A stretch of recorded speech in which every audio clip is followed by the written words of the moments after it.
the spring of '94 saw a cascade of events that seriously worsened the crisis and threatened to spin out of control, despite the deft handling in Washington by Bob Gallucci of the interagency process. On the one hand, you had the United States that was threatening to pursue sanctions, and did, in fact, pursue them in the United Nations, which sanctions Kim Il-sung himself had said would be a declaration of war. You had the North Korea, on the other hand, acting up by threatening to expel the IAEA inspectors who were on site at that time, and withdrawing from the NPT, and leaving the whole question of reprocessing and the spent fuel rods in limbo, where they could presumably be reprocessed and made into nuclear weapons. So that was the situation there. And furthermore, you had a lot of very heated rhetoric on both sides. The North threatened to turn Seoul into a sea of fire. And at that point, the response in Seoul was short of panic. Many American mothers took their children out of school and just went back. They called it an early summer vacation. They were leaving in April rather than late May. A lot of the Koreans ran out, the Korean stores ran out of ramyun and other things like that that they would want if there was a crisis or some sort of a confrontation of war. And with that situation, I felt that we were without any direct contact, despite our talks in New York, that we were not talking to the only person that could make a decision to stop all this stuff. And that was, of course, Kim Il-sung, the great leader.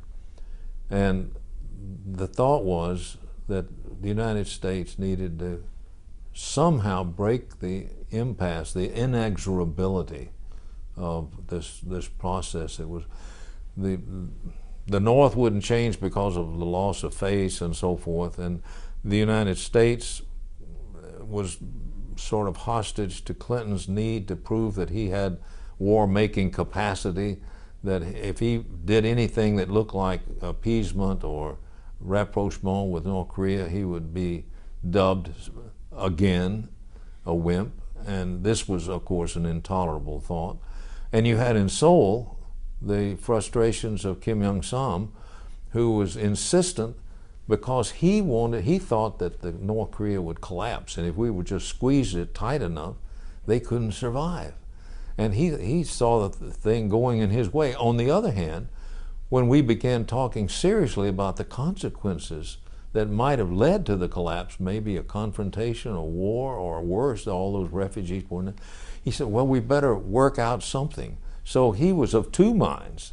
I had to deal with two minds on the part of Kim Young-sam. And it was in that general atmosphere that I approached Sam Nunn about going to North Korea himself. And he thought, well, I'll go with Dick Lugar.